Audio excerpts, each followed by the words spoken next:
आप सभी का स्वागत है आपके अपने YouTube channel Kautilya classes Hajipur में। आज इस वीडियो में हम बात करने आए हैं सीटेट एग्ज़ामिनेशन के ऊपर। आप सभी सीटेट अभ्यर्थी जिन्होंने फॉर्म भर लिया है, आप सभी को जानकारी हो चुकी है कि आपके एग्ज़ाम 21 जनवरी को होने वाले हैं। सीटेट पेपर 1 और पेपर 2 दो पेपर का एग्ज़ामिनेशन होता है। भारतीय शिक्षा व्यवस्था में शिक्षकों की नियुक्ति के लिए सीटेट का एग्ज़ामिनेशन 2011 से शुरू हुआ था और शिक्षा की गुणवत्ता के लिए सीटेट का आयोजन एक महत्वपूर्ण कदम के रूप में साबित हुआ है। आखिर ये सीटेट कब शुरू हुआ, क्यों शुरू हुआ, ये पहले जान लेते हैं कुछ देर में हम लोग। उसके बाद हम लोग सीटेट एग्ज़ामिनेशन के पैटर्न पे आएंगे और धीरे धीरे हम आप लोगों को सीटेट एग्ज़ामिनेशन की तैयारी के बारे में, उसके विभिन्न सेक्शन के बारे में बताएंगे और उससे संबंधित प्रश्न कैसे आते हैं उन पर भी हम चर्चा करेंगे। तो पहले शुरू करते हैं, सीटेट आखिर क्यों शुरू किया गया, क्या परिस्थितियां थी कि सीटेट का आयोजन शुरू किया गया। तो फ्रेंड्स, मैं यहाँ चर्चा शुरू करता हूँ मोहिनी जैन बनाम कर्नाटक राज्य का मामला। एक केस था मोहिनी जैन और कर्नाटक राज्य का मामला था जो सुप्रीम कोर्ट में चल रहा था। ये मामला था मेडिकल में एडमिशन के दौरान और मेडिकल की पढ़ाई के लिए जो फ़ी लिया जाता है उसके ऊपर ये केस हुआ था। और इसी मोहिनी जैन बनाम कर्नाटक मामले में सुप्रीम कोर्ट के सामने जब इस पर बहस चल रही थी, उसी समय कुछ ऐसे प्रश्न अदालत के सामने आए, कुछ ऐसी बातें आई और यह प्रश्न खड़ा हुआ कि क्या शिक्षा का अधिकार गारंटी है कि नहीं संविधान में। शिक्षा का अधिकार, शिक्षा एक महत्वपूर्ण और अनिवार्य चीज़ है जिसके बल पर कोई व्यक्ति आगे बढ़ता है और किसी भी व्यक्ति के जीवन में शिक्षा का अति महत्वपूर्ण स्थान है। तो यही सवाल उठा था उस मामले में कि क्या भारतीय संविधान में शिक्षा को अनिवार्य बनाया गया है, क्या शिक्षा एक मौलिक अधिकार है या नहीं। इसी पर चर्चा चली और इसी मोहिनी जैन बनाम कर्नाटक मामले में सुप्रीम कोर्ट ने फैसला सुनाते हुए अपने आदेश में कहा कि शिक्षा को मौलिक अधिकार बनाना चाहिए और शिक्षा को जीने का अधिकार में शिक्षा भी एक महत्वपूर्ण पहलू होना चाहिए। क्योंकि कोई भी व्यक्ति को जीने का अधिकार तो मिला हुआ है अनुच्छेद 21 में, प्राण एवं दैहिक स्वाधीनता के अधिकार के अंतर्गत, लेकिन जीने का अधिकार गरिमा के साथ होनी चाहिए और जीने के अधिकार में शिक्षा भी निहित होना चाहिए। क्योंकि शिक्षा प्राप्त व्यक्ति ही एक अच्छी तरह अपने जीवन को जी सकता है, क्योंकि बिना शिक्षा प्राप्त किए हुए व्यक्ति पशु के समान होता है। और हम लोग शुरू से पढ़ते भी आ रहे हैं कि अशिक्षित मनुष्य पशु के समान होता है। तो इन्हीं सब बातों के बीच में मोहिनी जैन बनाम कर्नाटक मामला सुप्रीम कोर्ट ने अपना फैसला सुनाया और फैसला सुना करके ये आदेश दिया कि शिक्षा को मौलिक अधिकार बनाया जाए। और सुप्रीम कोर्ट के आदेश के अनुरूप केंद्र सरकार ने 86वां संविधान संशोधन 2002 किया और 86वें संविधान संशोधन के द्वारा कई परिवर्तन किए गए भारतीय संविधान में। और इसी संशोधन के द्वारा शिक्षा के अधिकार को अनुच्छेद 21 क में मौलिक अधिकार बनाया गया। यानी अनुच्छेद 21 में जीने का अधिकार था, अभी भी है, तो प्राण एवं दैहिक स्वाधीनता के संरक्षण का अधिकार के अंतर्गत ही शिक्षा के अधिकार को भी शामिल किया गया और इसके लिए एक उप अनुच्छेद यानी 21 क जोड़ा गया और इसमें शिक्षा का अधिकार शामिल किया गया मौलिक अधिकार के रूप में। ये सब हुआ 86वें संविधान संशोधन 2002 के द्वारा। तो ये आप लोग ध्यान रखेंगे, 86वां संविधान संशोधन। ये तो कोई शिक्षक हो या छात्र हो, सभी के लिए, या आम नागरिक हो, सभी के लिए ये संशोधन क्या था, ये जानना बहुत ही महत्वपूर्ण है। तो ये 86वां संविधान संशोधन हम सभी को जानना चाहिए। इसमें 3 परिवर्तन किए गए थे। पहला क्या किया गया, आप यहाँ ध्यान से देखेंगे। पहले तो अनुच्छेद 45 में, अनुच्छेद कितना 45 में, अनुच्छेद 45 संविधान के किस भाग में है, तो भाग 4 में है, राज्य के नीति निर्देशक तत्व के अंतर्गत। तो भाग 4 जिसका हेडिंग होता है राज्य के नीति निर्देशक तत्व, वो कवर करता है अनुच्छेद 36 से 51 तक। और जाहिर सी बात है 36 से 51 भाग 4 में राज्य के नीति निर्देशक तत्व के अंतर्गत आते हैं, तो उसी में अनुच्छेद 45 आएगा। तो इस संशोधन के पहले यानी मूल संविधान में अनुच्छेद 45 को देखिए क्या था। पहले अनुच्छेद 45 में था कि 6 से 14 वर्ष की आयु के बच्चों को शिक्षा देने की बात कही गई थी, अनुच्छेद 45 में मूल संविधान में। और चूंकि आप सभी जानते होंगे, नहीं जानते हैं तो जान लीजिए कि भाग 4 में राज्य के नीति निर्देशक तत्व के अंतर्गत जो भी बातें कही गई हैं वो राज्य के लिए अनिवार्य नहीं है। यानी राज्य यानी सरकार इसे पूरा करने के लिए बाध्य नहीं है। राज्य के पास अगर संसाधन होगा तो उसे पूरा कर सकती है, नहीं होगा तो इसके खिलाफ कोई मामला नहीं बनता है। तो शुरू से अनुच्छेद 45 में ये बात तो थी ही कि 6 से 14 वर्ष के बच्चों को राज्य शिक्षा देने का प्रयास करेगी, तो वो तो प्रयास करने वाली बात कही गई है सब 36 से 51 में राज्य के नीति निर्देशक तत्वों में। इसलिए सरकारें उस पर उतना ध्यान नहीं देती थी और इसलिए शिक्षा गारंटी नहीं था लोगों के, बच्चों के लिए।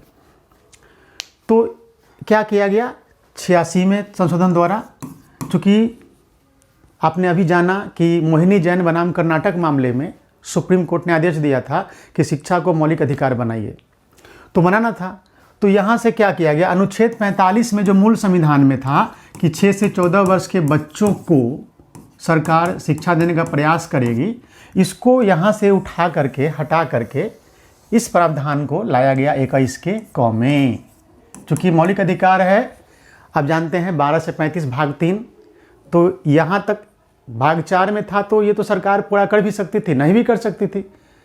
तो मौलिक अधिकार बनाना है इसको अब, तो इसको उठा करके यानी इस प्रावधान को शामिल कर दिया गया 21 के क में, शिक्षा का अधिकार हेडिंग दिया गया। और इसमें कहा गया कि 6 से 14 वर्ष के बच्चों को राज्य निःशुल्क और अनिवार्य शिक्षा प्रदान करेगी। यानी कि 86वें संशोधन द्वारा ये 2 परिवर्तन क्या किया गया, अनुच्छेद 45 में जो पहले 6 से 14 वर्ष के बच्चों को शिक्षा देने का प्रयास करने की बात कही गई थी उसे रख दिया गया। अनुच्छेद 21 का नया अनुच्छेद शामिल किया गया, उसमें यह प्रावधान कर दिया गया 6 से 14 वर्ष के बच्चों को निःशुल्क और अनिवार्य शिक्षा। यानी उस समय तो पहले निःशुल्क अनिवार्य तो बाद में कानून बना है, यानी 21 के क में शिक्षा का अधिकार शामिल कर दिया गया, मौलिक अधिकार बना दिया गया शिक्षा के अधिकार को। कैमे संशोधन द्वारा हम लोग बात कर रहे हैं 86वें संविधान संशोधन के बारे में। तो ये 2 चेंजिंग आप देख लिए। अब अनुच्छेद 45 वाला प्रावधान तो शामिल कर दिया गया 21 के क में, तो अनुच्छेद 45 खाली हो रहा था, तो अनुच्छेद 45 में जोड़ दिया गया 0 से 6 वर्ष वाले बच्चों के लिए प्रावधान कर दिया गया। चूँकि अनुच्छेद 45 खाली हो रहा था, तो अनुच्छेद 45 में इसी 86वें संशोधन द्वारा क्या किया गया कि 0 से 6 वर्ष के बच्चों के देखभाल, पोषण और शिक्षा का प्रावधान राज्य करेगी। और इसीलिए वहीं से 0 से 6 वर्ष के बच्चों के लिए भी आप देखते हैं कि आंगनबाड़ी में व्यवस्था किया गया है। 0 मतलब कि जब बच्चा माँ के गर्भ में ही हो, उसी समय से बच्चे के देखभाल सरकार शुरू कर देती है। माँ को देखते होंगे बहुत सारा पोषाहार दिया जाता है, जैसे ही गर्भवती वाला वो कार्ड बना लेती हैं महिला, तो उनको सारी सुविधाएं बच्चों के हित के लिए, बच्चों के पोषण के लिए, चूँकि बच्चा गर्भ में पलता है तो बच्चे के पोषण के लिए फिर पोषाहार चाहिए, तो महिला को भी आयरन की गोली हो, तरह तरह के ये चीज़ दिए जाने शुरू हो जाते हैं। चूँकि सरकार अनुच्छेद 45 के तहत 0 से 6 वर्ष तक के बच्चों के देखभाल, पोषण और फिर शिक्षा के लिए प्रावधान करती है। फिर जब बच्चा का जन्म होता है तो जब उसे आंगनबाड़ी में भेज दिया जाता है। वहाँ पे फिर बच्चों की पढ़ाई और उसका खाना पीना सब व्यवस्था किया गया है, पोषण का भी व्यवस्था किया गया है। तो ये चीज़ किया गया था, ये चीज़ 86वें संशोधन द्वारा। एक और प्रावधान क्या किया गया था 86वें संशोधन द्वारा, जब शिक्षा का अधिकार बना दिया गया तो अधिकार तो सरकार के लिए बाध्यता हो गई शिक्षा देना बच्चों को। तो एक चीज़ ये देखा गया कि अगर गार्जियन, अभिभावक बच्चे को विद्यालय नहीं भेजेंगे तो बच्चे कैसे पढ़ेंगे। सरकार तो शिक्षा देने के लिए तैयार हो जाएगी, लेकिन अगर गार्जियन बच्चे को भेजे ही नहीं तो फिर 86वें संशोधन द्वारा ही जो मौलिक कर्तव्य है उसमें एक मौलिक कर्तव्य बढ़ा दिया गया, 11वां मौलिक कर्तव्य, कि प्रत्येक माता पिता या अभिभावक का यह कर्तव्य होगा कि वह 6 से 14 वर्ष के अपने बच्चों को विद्यालय में जाने का और शिक्षा प्राप्त करने का अवसर प्रदान करेगा। ये प्रावधान किया गया, तीनों तरह के प्रावधान किए गए 86वें संविधान संशोधन 2002 के द्वारा। तो आप समझ गए होंगे, हम उम्मीद है कि 86वां संविधान संशोधन कितना महत्वपूर्ण है। 86वां संविधान संशोधन एक बार रिकैप कर लेते हैं। 86वां संशोधन 2002, 3 चीज़ क्या किया गया। अनुच्छेद 45 में जो चीज़ें थी पहले मूल रूप से था इसमें कि 6 से 14 वर्ष के बच्चों को सरकार शिक्षा देने का प्रयास करेगी, तो इसको कहाँ लाया गया, 21 के क में लाया गया, यानी इसको कर दिया गया शिक्षा का अधिकार, यानी 6 से 14 वर्ष के बच्चों को शिक्षा प्रदान करना मौलिक अधिकार बना दिया गया। और आप जान रहे हैं कि जब ये यहाँ खाली हो जाएगा, यानी 86वां संशोधन की बात कर रहे हैं आप, ये खाली हो गया था क्योंकि ये प्रावधान तो 21 के क में डाल दिया गया था, तो इसमें कर दिया गया कि 0 से 6 वर्ष के बच्चों के पोषण, देखभाल और शिक्षा, यानी पोषण समझ रहे हैं, गर्भ में जब जैसे 0 मतलब गर्भ में जैसे बच्चा है उसी समय से उसका पोषण के लिए माँ को तरह तरह के ये पोषण का आहार दिया जाता है, और फिर उसकी देखभाल के लिए आंगनबाड़ी भेज दी जाती है, और फिर वहाँ शिक्षा भी दी जाती है, यानी पोषण, देखभाल और शिक्षा तीनों चीज़ हो जाता है आंगनबाड़ी सेंटर में। फिर जब 6 साल बच्चा हो जाता है तो फिर उसका एडमिशन होता है स्कूल में, यानी वहाँ से फिर निःशुल्क और अनिवार्य शिक्षा का प्रावधान अभी किया गया है। तो इस तरह से सिस्टम बना हुआ है। तो ये 2 चीज़ जान गए। अनुच्छेद 45 में परिवर्तन क्या किया गया, 0 से 6 डाल दिया गया, और 21 के क में 6 से 14 वर्ष के बच्चों के अनिवार्य और निःशुल्क शिक्षा प्रदान किया गया। और तीसरा परिवर्तन क्या किया गया, तो एक मौलिक कर्तव्य भी बढ़ा। तीसरा चीज़ क्या किया गया इस संशोधन के द्वारा 86वें द्वारा, तो एक मौलिक कर्तव्य भी बढ़ा, 11वां मौलिक कर्तव्य। और क्या हुआ यह भी आप जान गए कि 6 से 14 वर्ष के बच्चों को उसके माता पिता या अभिभावक के यहाँ कोई रहता हो बच्चा, उसको माता पिता या अभिभावक का कर्तव्य होगा कि बच्चा स्कूल जाए और शिक्षा प्राप्त करने का उसको अवसर मिले। तो ये 3 चेंजिंग हुआ है किस संशोधन द्वारा, 86वें संविधान संशोधन द्वारा। और ये मामला कहाँ से शुरू हुआ था, मोहिनी जैन बनाम कर्नाटक राज्य का मामला था सुप्रीम कोर्ट में। उसमें सुप्रीम कोर्ट के सामने उनको ध्यान में आया कि शिक्षा का अधिकार मौलिक अधिकार है कि नहीं, शिक्षा गारंटी है कि नहीं है। तो उन्होंने उसी समय उसी केस में आदेश दिया था, और उसी आदेश को कार्य रूप में देने के लिए तत्कालीन सरकार ने, केंद्र सरकार ने 86वां संविधान संशोधन 2002 किया था, जिसमें ये 3 तरह के परिवर्तन आपको देखने को मिले थे। यानी अनुच्छेद 45 में परिवर्तन करके 0 से 6 वर्ष के बच्चों के लिए व्यवस्था कर दिया गया। 21 के क में 6 से 14 वर्ष के बच्चों को निःशुल्क अनिवार्य शिक्षा का प्रावधान किया गया, यानी मौलिक अधिकार बनाया गया शिक्षा का अधिकार। और कहाँ जो डाला गया 21 के क में, चूँकि 21 में प्राण और दैहिक स्वाधीनता का अधिकार है, संरक्षण का अधिकार, तो उसमें प्रावधान किया गया 21 के क में 6 से 14 वर्ष के बच्चों की शिक्षा देने के लिए मौलिक अधिकार बना दिया गया उसको, यानी हर बच्चों को सरकार बाध्य हो गई पढ़ाने के लिए, शिक्षा देने के लिए। मौलिक अधिकार में जो भी होता है वह राज्य के विरुद्ध नागरिक का अधिकार होता है, और उसे हर हालत में राज्य को देना होता है, यानी एक तरह से गारंटी हो गई शिक्षा प्रदान करने का, शिक्षा का अधिकार गारंटी हो गया। और फिर एक मौलिक कर्तव्य बढ़ाया गया। क्यों, आप जान गए कि मौलिक कर्तव्य इसलिए बढ़ाया गया क्योंकि गार्जियन इसमें टाल मटोल ना करे, उनका भी कर्तव्य बनता है। सरकार जब बाध्य हो जाएगी शिक्षा देने के लिए तो फिर बच्चे आएंगे विद्यालय, तभी तो सरकार शिक्षा दे पाएगी। तो इसलिए एक मौलिक कर्तव्य भी बढ़ाया गया जो 11वां था। और क्या मौलिक कर्तव्य 11वां है, वो भी आप जान गए। क्या है कि माता या पिता या अभिभावक अपने 6 से 14 वर्ष के बच्चों को स्कूल भेजे और उन्हें शिक्षा प्राप्त करने का अवसर प्रदान करे। तो इस तरह से ये 3 चेंजिंग आप समझ गए होंगे, उम्मीद करते हैं सरल भाषा में। तो अब इतना हम लोग देखें, उसको बस शॉर्ट में कैसे बोलेंगे। 86 पहले देखेंगे, ध्यान में रखेंगे।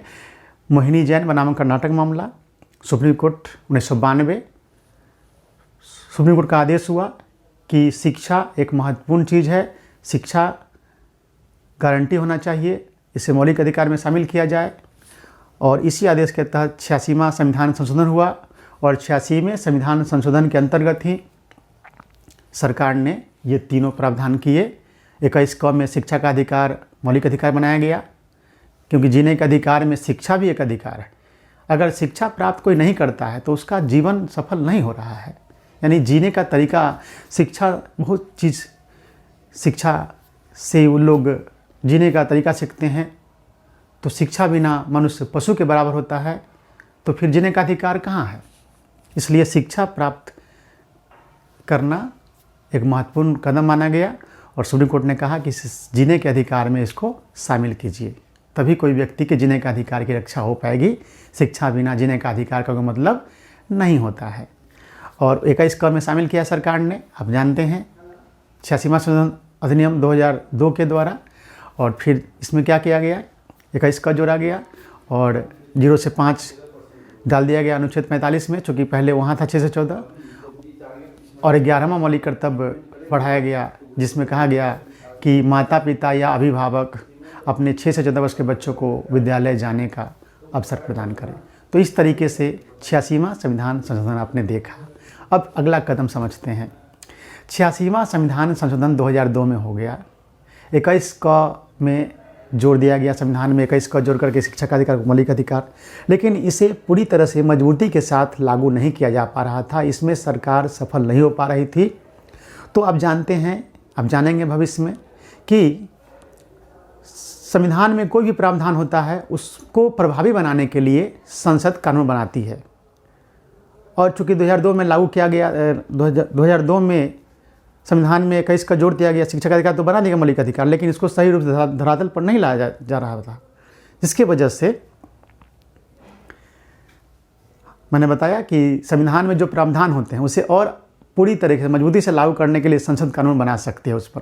तो इसी अधिकार के तहत संसद ने शिक्षा का अधिकार गारंटी अधिनियम 2009 पारित किया। आप सभी जानते होंगे, शिक्षा का अधिकार गारंटी अधिनियम 2009 पारित किया और इसे पूरे देश में 1 अप्रैल 2010 से लागू किया गया।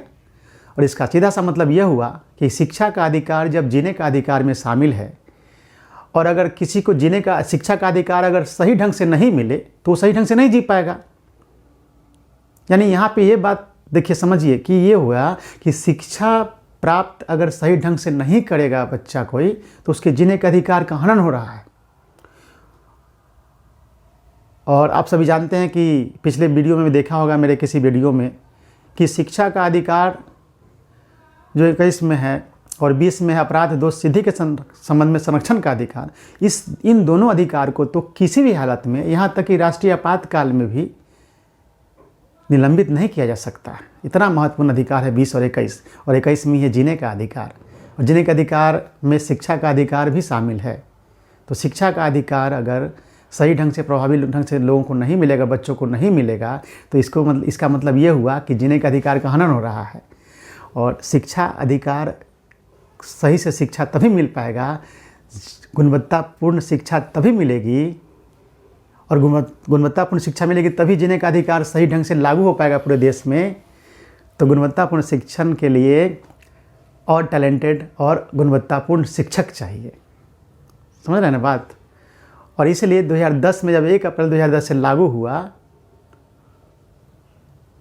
ये कानून, शिक्षा का अधिकार गारंटी अधिनियम, निःशुल्क और अनिवार्य शिक्षा का अधिनियम, गारंटी देने का अधिनियम, तो फिर इसी अधिनियम के प्रावधानों के तहत योग्य से योग्य शिक्षक मिले बच्चों को, ताकि उनके जीने का अधिकार, यानी शिक्षा का अधिकार, चूँकि जीने का अधिकार है एक तरह से, तो वो मिलेगा।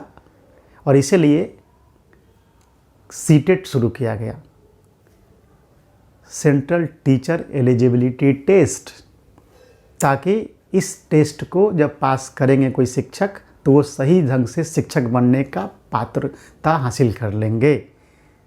क्योंकि अभी तक जो होते थे भर्तियां, उसमें बीएड करके लोग एक परीक्षा पास कर लेते थे, सिर्फ मुख्यतः सब्जेक्ट का नॉलेज लिया जाता था और वो नौकरी उनको लग जाती थी और पढ़ाते थे विद्यालय में। तो सरकार ने माना कि इससे भी अच्छे गुणवत्तापूर्ण शिक्षक चाहिए विद्यालय को, ताकि शिक्षा का अधिकार अधिनियम सही से लागू हो सके। और अगर अच्छे शिक्षक नहीं मिलेंगे विद्यालय को, तो ये शिक्षक अगर अच्छे से शिक्षक नहीं दे पाएंगे बच्चों को, तो ये शिक्षा का अधिकार अधिनियम का कोई मतलब नहीं बन पाता है। और शिक्षा जब सही से प्राप्त नहीं करेगा तो एक तरह से जीने के अधिकार का उल्लंघन माना जाएगा।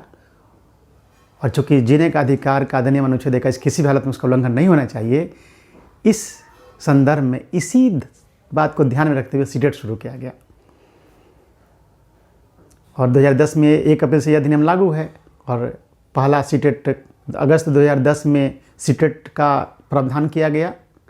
और इसका सीटेट का पहला परीक्षा 2011 में हुआ और लगातार हुआ। हर साल 2 बार एग्ज़ाम हुआ इसका। कोरोना काल में एक बार हुआ, फिर 23 में 2 बार शुरू हो गया एग्जामिनेशन, साल में 2 बार सीटेट का।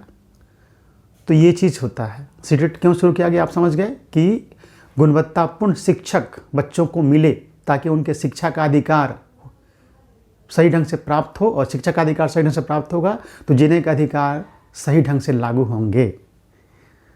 और यही सीटेट है। बहुत पहले तो सिर्फ ट्रेनिंग करके आइए और टीचर बन जाते थे लोग। ट्रेनिंग से ही उनका लिस्ट बनता था और उसी माध्यम से ट्रेनिंग के सेशन के वरीयता के आधार पर शिक्षकों की भर्ती हो जाती थी। बाद में कोई परीक्षा या इंटरव्यू नहीं होती थी। बाद में प्रतियोगिता परीक्षा शुरू हुआ सब जगह। फिर सीटेट शुरू हुआ। सीटेट के बाद सिर्फ एक परीक्षा पे भर्ती हो जाती थी। लेकिन मैंने अभी सारी बातें बताई कि शिक्षा का अधिकार अधिनियम 2009 लागू किया गया 1 अप्रैल 2010 से, और उसको और अच्छे तरह से लागू करने के लिए और गुणवत्तापूर्ण शिक्षक चाहिए था, जिसके लिए सीटेट की शुरुआत किया गया।